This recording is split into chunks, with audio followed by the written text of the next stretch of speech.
Entre una sociedad capitalista y una no capitalista hay todo un periodo de transición largo, que se caracteriza ¿por qué? Porque hay pedazos de capitalismo que persisten, que están presentes en el Estado, en la administración, en la burocracia, en el mercado de los precios, en los salarios, en el comercio, en la propiedad. Y hay pedazos de otro régimen económico, de otro tipo de sociedad que como lunares comienza a funcionar. Y este periodo de transición es una lucha a muerte, es una guerra intestina entre estos pedazos de la nueva sociedad que son como lunares que quieren expandirse y pedazos de la vieja sociedad que se resisten a irse, que buscan retomar el control y expandirse. A ese periodo entre el capitalismo y la sociedad no capitalista que le llamaba comunismo está el socialismo. Doy inicio al foro, ¿no? Este es el sexto encuentro. Sexto foro de filosofía. Filosofía, exactamente. Hablemos un poco los ejes temáticos de este foro, ¿por qué y para qué?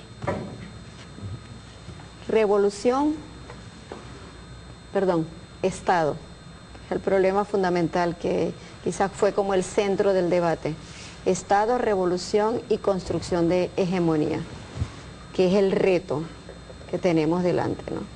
Estamos en un proceso de transformaciones, sobre todo en América Latina, de procesos constituyentes que están dando nacimiento a unos estados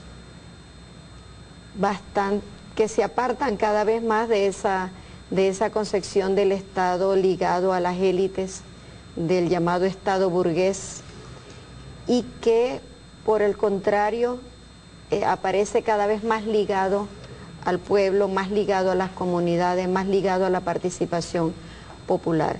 Son estados participativos, son estados donde el pueblo está teniendo cada vez más una voz cantante, un papel decisorio en las estrategias y en las líneas que se van tomando. Construir ese Estado implica ya de por sí que estamos viviendo un proceso revolucionario. De otra manera, pues se hubiese mantenido el Estado anterior. Pero hay en marcha en nuestra América todo un proceso de cambio revolucionario que ha pasado por procesos constituyentes en los cuales la soberanía además aparece recuperada, retomada y reafirmada por su verdadero detentor, que es el pueblo. Entonces el pueblo, constituyente permanente, porque no deja de ser nunca constituyente, está dando nacimiento a nuevos modelos de relacionamiento social y a nuevas formas de entender ese Estado. La Constitución nuestra, por ejemplo, habla de Estado de Derecho y de Justicia. La Constitución boliviana da nacimiento al Estado plurinacional de Bolivia, es decir, un Estado, pero muchas naciones conviviendo bajo un Estado. Naciones que habían estado ocultas, silenciadas, pero que ahora se afirman con los mismos niveles de participación. En Ecuador una revolución ciudadana, y podemos hablar lo mismo de Nicaragua, de los cambios que se están dando también en Argentina, aun cuando no ha llegado digamos, a los grados de radicalidad que se tiene. Pero todo eso demuestra que hay un proceso revolucionario de transformación que ha incidido en la concepción del Estado y que te obliga también, y obliga a las izquierdas también a plantearse cuál es su rol en ese Estado y cómo se sitúa ante ese Estado.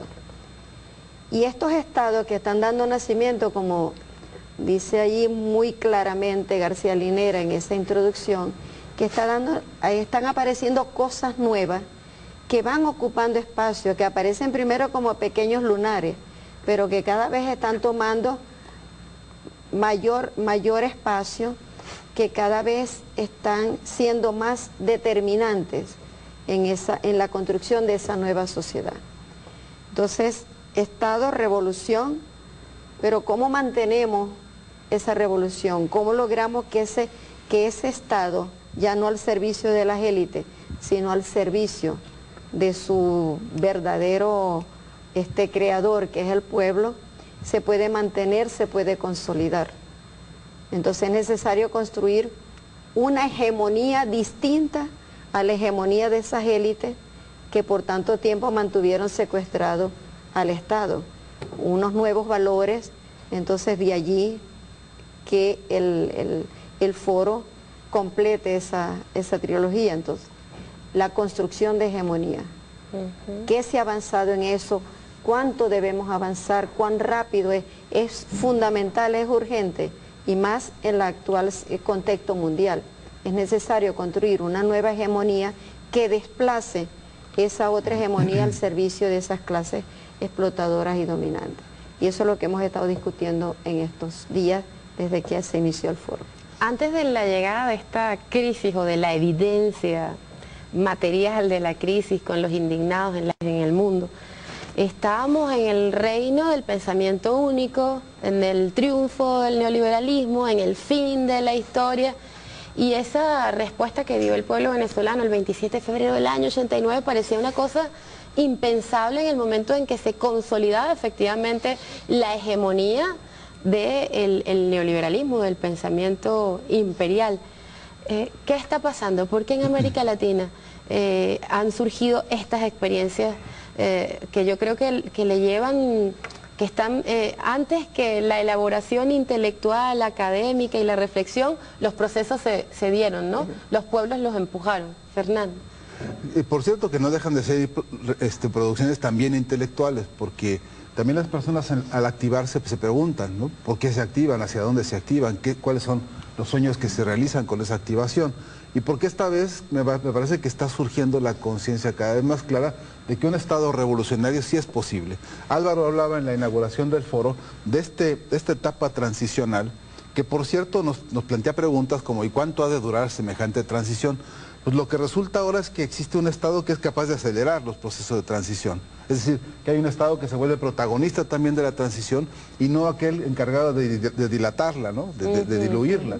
Entonces, este carácter del Estado posible y además el Estado necesario nos impone un montón de reflexiones para la práctica orientadora en esta concepción de la revolución que no se puede agotar en la construcción de un Estado, sino que tiene que ser una construcción de la participación dinámica, de la participación incluyente, de la participación activa y viva, es decir, de la revolución permanente, del acto mismo de movilizarse y de movilizar al Estado para que sea capaz, por un lado, de activar y de acelerar los procesos de transición con su propia reingeniería permanente. Los estados que se petrifican, los estados que no son capaces de reinventarse constantemente con base en las necesidades y en las cualidades y potencialidades de sus pueblos, son estados que se divorcian y que le dan la espalda a este proceso. Ahora bien, en la crisis mundial que vivimos, en esta crisis espantosa que estamos padeciendo y que nos está costando carísimo a todos los seres humanos, un Estado revolucionario cobra una jerarquía fundamental, porque es el Estado que encarna una de las aspiraciones profundas, que es que la hegemonía del humanismo, que la hegemonía del pensar emancipador, que la hegemonía del pensar para todos, donde todos tengamos chances de terminar con estas sociedades prehistóricas, ¿no? Divididas, separadas, bañadas con sangre permanentemente al servicio de intereses mezquinos y de unos cuantos terribles criminales que hacen no solamente espectáculos impúdicos ante los seres humanos, como los que acabamos de ver en la sonrisita de la señora Clinton, ¿no? Perdonen ustedes la alusión, pero no me la puedo aguantar, en el rechazo, pues, a semejante impudicia, que ahora además se vuelve impune, ¿no? Ahora tienen como si fuera el monopolio de la impunidad para hacer cualquier desastre en el mundo. Bueno, resulta que no, contra eso, resulta que los pueblos están impulsando a sus nuevos liderazgos, a sus nuevos estados revolucionarios, que con todas sus imperfecciones, todavía con las rémoras terribles de algunos pesados vicios burocratistas, algunos pesados vicios, digamos, de negación de la participación democrática, en fin, todo lo que incluso autocríticamente hay que revisar en Venezuela y en México y en todos lados, con todo y eso, existen estados que hoy están permeados por una mayor participación de sus pueblos. Cristina Fernández dice, es la primera vez que los presidentes se parecen más a sus pueblos, ¿no? Y eso tiene que ver no solo el parecido físico, por supuesto, sino el parecido que tiene que ver con las necesidades concretas de los pueblos, por tener los movimientos sociales, la clase obrera, los campesinos, tener una reconstrucción de su ser en el ser mismo de su Estado para el cambio, para acelerar esa transición de la que hablaba tan magistralmente Álvaro en la inauguración de este sexto foro. Mira que lo decimos rapidito y muy tangencialmente, es el sexto foro de filosofía que se desarrolla en todo el país en simultáneo. No hay un país que te pueda decir un solo día en todas las plazas de toda la nación, la gente está discutiendo filosofía, pensando en esta ocasión ese Estado, esa revolución y esa hegemonía que nos hace falta para avanzar en el socialismo. Qué cosa espléndida, bueno, es un gran regalo, aquí venimos a disfrutarlo, pero yo cierro esta idea con esto, a contrapelo de algunas posiciones que insisten en que el Estado ha de desaparecer a ultranza, hemos saber de decir que no, que eso es muy peligroso, que hay una realidad que nos implica hoy una reconceptuación del papel del Estado y que ese Estado tiene que ser, por un lado, reconstituido por su propia dinámica de actualización, de reingeniería, pero también reconstituido por su propia obligación de ser el mismo acelerador del proceso de transición. Y es un momento magnífico para eso. Justo. Estudiantes en Harvard reclamaban el hecho de que les permitieran ver otros modelos económicos y no el único, que además ha demostrado su fracaso absoluto. Y reclamaban la posibilidad de que los dejaran pensar. En Venezuela teníamos este encuentro maravilloso donde habían presidentes, jefes de Estado y presidentas, primeros ministros, debatiendo sobre el futuro, la unidad en base a un planteamiento de integración inédito. Y tenemos y en paralelo estaban filósofos reflexionando de cómo hacer para lograr efectivamente la participación de los pueblos de manera protagónica en la construcción de ese nuevo Estado. Y además hablar de una nueva hegemonía, una hegemonía de la democracia, una hegemonía de los pueblos, una hegemonía de la diversidad. Es decir, ¿cómo se explica que estén pasando cosas tan distintas en el mundo simultáneamente? A ver, en verdad nuestro comandante nos vive iluminando. Y allí cuando hizo alusión a Gabo, vuelvo a ello, me hizo pensar en ese momento, tanto como hacía alusión hace un rato, a la soledad de América Latina. Pero también recordaba otro momento fabuloso, hace unos años, recuerdo, de nuestro comandante en Panamá, en donde hizo alusión al general en su laberinto. Y recuerdo en aquella ocasión, la verdad me conmovió hasta las lágrimas. Y hoy lo recuerdo un poco, y perdónenme, aflorar el sentimiento, pero también la revolución es sentimiento, es amor, y amamos esta patria grande en verdad. Y recordaba al general en su laberinto allí cuando nuestro comandante, como hijo de nuestro Bolívar, de nuestro padre Bolívar, nos hablaba del general en su laberinto y cómo sentía aquello como decirle allí, padre, aquí estamos, aquí están tus hijos, retomamos tus banderas y vamos adelante, vamos hacia afuera, vamos a la calle, vamos a retomar en última instancia. Bolívar en verdad cabalga de nuevo, Bolívar está con su pueblo es Bolívar, hoy en verdad estamos aquí sus hijos. Y en ese sentido he hecho alusión a esto porque pienso que sería América Latina en su laberinto, ya no solamente el general en su laberinto, sino América Latina en su laberinto y aún el mundo en su laberinto.